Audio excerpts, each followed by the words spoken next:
এই গল্পটি একটি ভ্যান দিয়ে শুরু হয়, যেখানে ৯ জন লোক বসেছিল, কারণ তারা একটি গ্রামে যাচ্ছিল। এই ৯ জন লোক একটি দল ছিল, যারা গ্রামে একটি প্রকল্পে কাজ করতে যাচ্ছিল। আসলে তারা গ্রামে একটি মল তৈরি করতে চেয়েছিল, যাতে গ্রামটি আরও বড় এবং সফল হয়। এই ৯ জনের মধ্যে একজন বৃদ্ধ মহিলা ছিলেন, যিনি এই প্রকল্পের প্রধান ছিলেন। তার একজন সহকারী ছিলেন, যিনি তার সঙ্গে কাজ করতেন। একটি মেয়ে আছে যার নাম লিনা, এবং সে এই গল্পের প্রধান চরিত্র। সে অনেকদিন ধরে এই কোম্পানিতে কাজ করছিল, কিন্তু সে খুব অসুস্থ হয়ে পড়েছিল বলে মাত্র কয়েকদিন আগে ছুটি থেকে ফিরে এসেছিল। লিনার বন্ধুও দলে ছিল, যে তাকে কিছুটা পছন্দ করত। আরও কিছু কর্মী ছিল যারা এই প্রকল্পের অংশ ছিলেন, এবং এখন এই লোকেরা সেই গ্রামে পৌঁছেছে যেখানে মলটি তৈরি হওয়ার কথা ছিল। কিন্তু এই জায়গাটি খুবই নির্জন, তাই কোথাও না কোথাও এই লোকেরা অনুভব করেছিল যে এটি একটি ব্যর্থ প্রকল্প। কিন্তু প্রকল্পের প্রধান এবং তার অংশীদার জোনাস এই প্রকল্পটি নিয়ে খুবই খুশি ছিলেন। আর এখন এই এলাকাটি দেখে সবাই হোটেলে যায়, যেখানে তাদের থাকতে হবে। এখানে কয়েকজন লোক তাদের স্বাগত জানায়, যারা এই হোটেলটি চালাতেন। তাদের মধ্যে হোটেল ম্যানেজার, একজন রাঁধুনি এবং একজন কর্মীও ছিলেন, যিনি ছোট ছোট কাজ করতেন, এবং একজন ট্যুর গাইড ছিলেন, যিনি হোটেলে আসা লোকেদের ট্যুর দিতেন। এখন হোটেলের মালিক সবাইকে ২ দলে ভাগ করে দেয় এবং সবাইকে তাদের ঘরের চাবি দেয়। কিছুক্ষণ বিশ্রাম নেওয়ার পর এই লোকেরা আবার তাদের প্রকল্প সম্পর্কে কথা বলতে শুরু করে, এবং অপরদিকে রান্নাঘরে রান্না করার সময় গ্যাস শেষ হয়ে যায়। তাই সেই রাঁধুনি গাড়িতে বসে গ্যাস ভরার জন্য শহরের দিকে যায়। কিন্তু গাড়িটা হঠাৎই রাস্তায় থেমে যায়, এবং গাড়ি থেকে নামতেই সে দেখতে পায় যে একটি কাঁটাবিদ্ধ করা কাঠের লাঠি আটকে টায়ারটি ছিদ্র হয়ে যায়। সেফ যখন টায়ারটা পরীক্ষা করছিলেন, তখন তিনি বন থেকে অদ্ভুত শব্দ শুনতে পান। আওয়াজ শুনে তিনি এগিয়ে যান এবং দেখেন যে কেউ সূক্ষ্ম তার দিয়ে ফাঁদ বানিয়েছে, অর্থাৎ কেউ নিশ্চয়ই শিকার করার জন্য বা কাউকে ফাঁদে ফেলার জন্য এটি করেছে। সে যখন তারটি পরীক্ষা করছিল, তখন হঠাৎ পিছন থেকে কেউ এসে হাতুড়ি দিয়ে তার মাথায় আক্রমণ করে এবং সেখানেই মারা যায়। হোটেলের সেই ৯ জন লোক পরিকল্পনা করছিল কিভাবে আমরা আমাদের প্রকল্প শুরু করব, কিভাবে মলটি তৈরি করা যায় সে সম্পর্কে তারা সমস্ত পরিকল্পনা তৈরি করছিল। প্রকল্পের প্রধান বলেন যে আমরা বিজ্ঞাপনের মাধ্যমে মল সম্পর্কে মানুষকে জানাবো, যা দেখে এই মলে আরও বেশি লোক আসবে। শুধু এটাই নয়, মলের কারণে এই গ্রামে আরও বেশি লোক বাস করতে আসবে। এই সব কথা বলার পর তারা খেতে বের হয়, যেখানে হোটেলের মালিক তাদের প্রত্যেককে খাওয়ার জন্য মাত্র একটি করে হটডগ দেয়, কারণ রাঁধুনি তখনও গ্যাস ভর্তি করে ফিরে আসেনি এবং তার ফোনও কাজ করছিল না, কারণ সে আগেই মারা গেছে।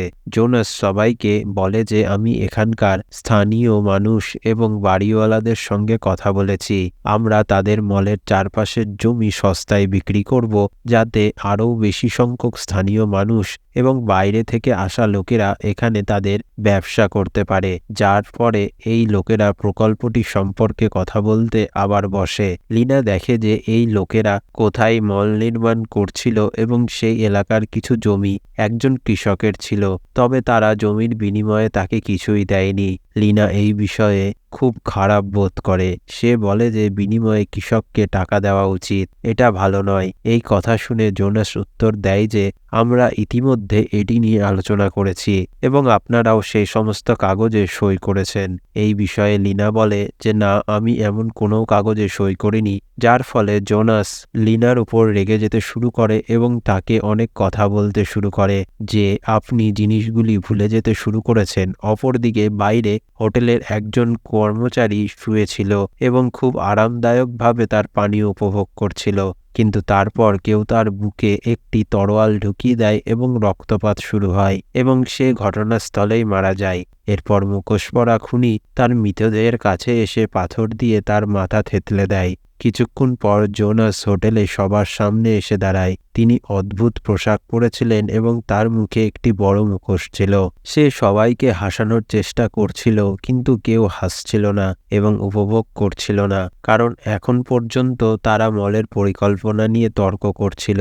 কেউ জোনাসের দিকে সামান্যতম মনোযোগও দেয় না, যার কারণে সে রেগে যায় এবং সবাইকে চিৎকার করতে শুরু করে। তার খারাপ লাগছিল, তাই সে ভিতরে গিয়ে একা বসে পড়ে। প্রকল্পের প্রধান তার মেজাজ ঠিক করতে সেখানে এসেছিলেন। তিনি জোনাসকে উৎসাহিত করেছিলেন। জোনাস বলেন যে এই লোকেরা খুবই বিরক্তিকর, তারা প্রতিটি বিষয়ে ঝগড়া বিবাদ করতে থাকে, তারা নিজের জীবনকে একটুকু উপভোগ করে না, তারা ছোট মনের। আমার মতো বড় চিন্তা ভাবনা কারও নেই। জোনাসকে খুশি করার জন্য প্রকল্প প্রধান তাকে বলেন যে আপনি আগামীকাল মলটির নির্মাণ শুরু করবেন। এই কথা শুনে জোনাস খুব ভালো বোধ করে এবং এখন সে খুব খুশি হয়ে যায়। বাইরে লিনা তার বন্ধুর কাছে আসে। সে তখনও খুব খারাপ মেজাজে ছিল। তার বন্ধু বলে যে জোনাস কিছু ভুল করছে এবং আমি এমন কোনো নথিতে স্বাক্ষর করিনি যাতে সেই কৃষকের জমির উল্লেখ রয়েছে। তার বন্ধু লিনাকে জিজ্ঞাসা করে, আপনি যদি তাতে স্বাক্ষর না করেন তাহলে কে করেছে? তারপর সে তাকে বলতে শুরু করে যে যেভাবেই হোক সেই কৃষককে টাকা দেওয়ার বিষয়ে আপনার খুব বেশি চিন্তা করা উচিত নয়, কারণ আমরা যখন তার জমি নিয়েছিলাম তখন সে গলায় ফাঁস দিয়ে আত্মহত্যা করেছিল। এই কথা শুনে লিনা বেশ হতবাক হয়ে যায়, কারণ এখনো পর্যন্ত তাকে জানানো হয়নি যে কৃষকটি আর এই পৃথিবীতে নেই। সে তার জীবন হারিয়েছে। কিছু সময় পর ট্যুর গাইড তাদের জঙ্গলে নিয়ে যেতে শুরু করে এবং পুরো জঙ্গলে ঘোরাঘুরি করতে সে সবার ফোন নিয়ে বাক্সে রাখে। সে বলতে শুরু করে যে আমরা জঙ্গলে যাই আমাদের মনকে সম্পূর্ণ শান্তি ও প্রশান্তি দিতে, কিন্তু এই ফোন বারবার আমাদের বিরক্ত করে। তাই সে বাক্সটা এক জায়গায় রাখে। ফোনের বাক্সের সাথে জোনাস তার মাস্কটিও রেখে দেয়। এরপর তারা জঙ্গলে বেরোতে যায়। তাদের বনের একটি জায়গায় নিয়ে যাওয়ার পর ট্যুর গাইড তাদের বিভিন্ন গেমস খেলায় যা সেই লোকেরা উপভোগ করতে পারে এবং এখন হোটেলের মালিক হোটেলে একা রয়ে গেছে। এদিকে যে মুখোশধারী খুনি কর্মচারীটিকে হত্যা করেছিল সে বাইরে আসে। সে সবার মোবাইল রাখা বাক্সটি তুলে নেয় এবং জোনাসের মুখোশটিও তুলে নেয়। হোটেলের মালিক দেখেন যে কেউ ওয়াইফাই ডিভাইসটি ভেঙে দিয়েছে। এটা কার কাজ হতে পারে তা নিয়ে সে চিন্তায় পড়েছিল। এই বলে মুখোশধারী খুনি দরজা দিয়ে ভিতরে ঢুকতে শুরু করে। হোটেলের মালিক তাকে দেখে সে তাড়াতাড়ি রান্নাঘরে ছুটে যায় এবং একটি ছুরি খুনির দিকে ছুঁড়ে মারে, কিন্তু তিনি খুব চতুরতার সাথে ছুরিটি ধরে আক্রমণটি থামিয়ে দিয়েছিলেন এবং এখন যখন সে পালাতে শুরু করে তখন খুনি একটি প্যান ছুঁড়ে তাকে আক্রমণ করে এবং সে তৎক্ষণাৎ নিচে পড়ে যায়, কারণ আক্রমণটি খুবই শক্তিশালী ছিল এবং মেয়েটি ঘটনাস্থলেই মারা যায়। অপরদিকে ট্যুর গাইড লিনাকে দড়িতে ঝুলতে এবং স্লাইডটি অন্যদিকে নিয়ে যেতে বলে, কিন্তু লিনা যে এই সব দেখে খুব ভয় পেয়েছিল প্রথমে প্রত্যাখ্যানের কথা চিন্তা করে, কিন্তু তারপর তার ভয়কে পিছনে ফেলে দেয় এবং সাহসের সাথে যাওয়ার জন্য প্রস্তুত হয়। তার সাহস দেখে সবাই খুব খুশি হয়, কিন্তু জোনাস তাকে বিরক্ত করতে শুরু করে এবং বলে যে না, লিনা এটা করতে পারবে না, কারণ সে সবেমাত্র অসুস্থতার ছুটি থেকে ফিরেছে। তবে সে নিশ্চয়ই অসুস্থ এবং তার মনও দুর্বল। সবচেয়ে বড় কথা হলো যে সে একটা মেয়ে, তাহলে তার ততটা শক্তি হবে না। এই কথা বলে জোনাস লিনাকে জ্বালাতন করার জন্য মুরগির মতো শব্দ করে। সবাই তাকে প্রত্যাখ্যান করার পরিবর্তে তার কাজে হাসতে শুরু করে এবং এই জিনিসটি লিনাকে খুব খারাপ করে তোলে। সে রেগে যায় এবং সেখান থেকে হোটেলে ফিরে আসে। সে সোজা জোনাসের ঘরে যায় এবং তার ল্যাপটপ পরীক্ষা করতে শুরু করে, যেখানে সে জানতে পারে যে জোনাস তার স্বাক্ষর দিয়ে জালিয়াতি করেছে এবং সে কৃষকের সাথে জমির জন্য সামান্য টাকা দেওয়ারও কথা বলে।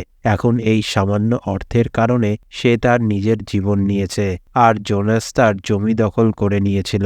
এই সব জেনে লিনা খুব দুঃখ পেয়েছিল এবং এখন সে তার পেনড্রাইভে সমস্ত তথ্য কপি করে। এদিকে সমস্ত মানুষও জঙ্গল থেকে ফিরে এসেছিল। ফিরে আসার সঙ্গে সঙ্গে তারা তাদের মোবাইলের বাক্সটি খুঁজতে থাকে, কিন্তু খুনি তাদের এই বাক্সটি নিয়ে গিয়েছিল, তাই তারা তাদের ফোন খুঁজে পায়নি। তাদের মেজাজ খারাপ হয়ে যায়। তারা জানে না কে এটা করেছে, কিন্তু এটা ভুলে তারা পার্টি করতে শুরু করে যাতে সবার মেজাজ ভালো হয়। তারপর এখানে লিনা আসে এবং তার 2 বন্ধুকে নিয়ে যায়। সে তার বন্ধুর ল্যাপটপে পেন ড্রাইভটি ঢুকিয়ে দেখে যার ডেটা সে জোনাসের ল্যাপটপ থেকে কপি করে। তারা জানতে পেরেছিল যে কোনো বড় সংস্থা এখানে আসবে না। আসলে একটি সংস্থা জোনাসকে প্রস্তাব দিয়েছিল যে যদি তিনি এই গ্রামে কোনোভাবে একটি মল তৈরি করতে শুরু করে এবং এমনকি তিনি এটি অসম্পূর্ণ রেখে দেন, তবে বিনিময়ে তিনি দুবাইতে খুব উচ্চ পদে চাকরি পাবেন। অপরদিকে ট্যুর গাইড অনেকক্ষণ ধরে হোটেলের মালিককে খুঁজছিল, কিন্তু তাকে না পেয়ে সে হোটেলের ভিতরে চলে যায়। যখন সে রান্নাঘরে আসে তখন সে দেখে যে কেউ হোটেলের মালিককে হত্যা করেছে এবং তাকে ফ্রিজে ঝুলিয়ে দিয়েছে। মৃতদেহটি খারাপ অবস্থায় ছিল, যা দেখে ট্যুর গাইড খুব ভয় পেয়ে যায়। সে পালাতে শুরু করে এবং খুনি পিছন থেকে আসে এবং হাতুড়ি দিয়ে আঘাত করে তাকে নিচে ফেলে দেয়। কখনো সে হাতুড়ি দিয়ে তার মাথায় এবং কখনো তার মুখে আঘাত করে, যার কারণে সে অনেক আহত হয় এবং তারপর সে তাকে এত মারধর করে যে তার মাথা হাতুড়ি দিয়ে পিষে যায় এবং সে বেদনাদায়কভাবে মারা যায়। তার রক্ত চারিদিকে ছড়িয়ে পড়ে।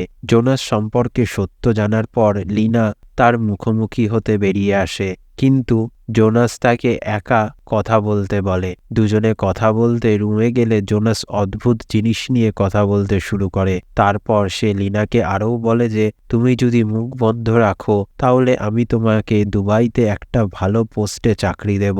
লিনা তাকে বলে যে পেন ড্রাইভে তোমার বিরুদ্ধে আমার কাছে সমস্ত প্রমাণ আছে। তারপর সে আর কিছু না বলে সেখান থেকে চলে যায়। খুনি আবার জোনাসের মুখোশ পরে বেরিয়ে আসে। সে সেখানে একজন বৃদ্ধ কর্মী ছিলেন যিনি তাকে জোনাস ভেবেছিলেন, কিন্তু সেই মুখোশধারী হত্যাকারী একটি ঘাস কাটার মেশিন দিয়ে আক্রমণ করে, তাকে কেটে জলে ফেলে দেয়। মেশিন দিয়ে তাকে কেটে ফেলতে থাকে যতক্ষণ না সে টুকরো টুকরো হয়ে যায় এবং সে বেদনাদায়কভাবে মারা যায়। বৃদ্ধ কর্মীটিও এই সব দেখেছিল।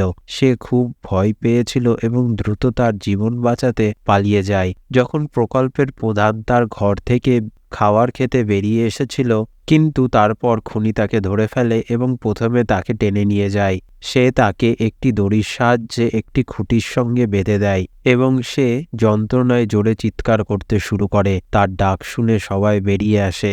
তারা তাকে একটি লাঠির সাথে ঝুলতে দেখে এবং তাদের চোখ খুনির ওপরেও পড়ে। তারা খুব ভয় পায় এবং তাকে বাঁচানোর পরিবর্তে সেখান থেকে পালাতে শুরু করে, কিন্তু এই প্রক্রিয়ায় সবাই একে অপরের থেকে আলাদা হয়ে যায়। জোনাস সোজা যায় এবং লোহার তারের সাথে ধাক্কা লাগে তার, যা হত্যাকারী ইতিমধ্যে স্থাপন করেছিল।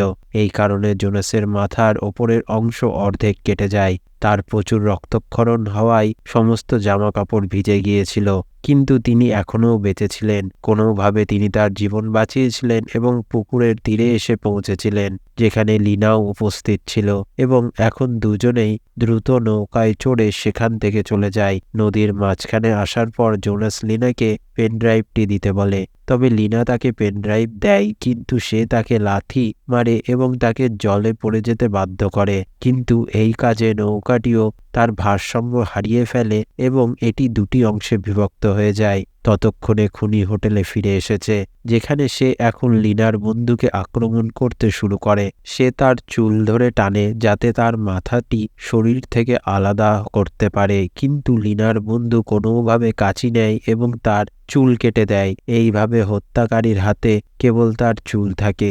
এইভাবে তার জীবন বাঁচানোর পর দৌড়ে যায়। নৌকাটি ভেঙে যাওয়ার পর জোনাস হোটেলে ফিরে যায়, যেখানে বৃদ্ধ কর্মী তার কাটা মাথায় সেলাই করে এবং তারপর তাকে বলতে শুরু করে যে হত্যাকারী আমাদের পুরনো কর্মী হতে পারে, যাকে আমাদের দল কোম্পানি থেকে বরখাস্ত করেছিল।